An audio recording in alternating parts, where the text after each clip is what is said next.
Hi there, day 88 of my 365 days of art in nature is here. And we have a little bit of a floral inspiration here. And it says, explore blending different coloured oil pastels together to make fun graphic drawings of flowers. You may like to use coloured pencil to add details or stalks. So I've actually got some oil pastels here. Not something that I've really used.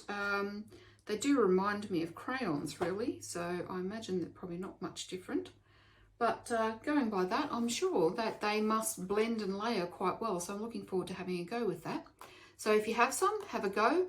If not, just use whatever you have and create some bright pops of colour. Enjoy. Thanks for watching.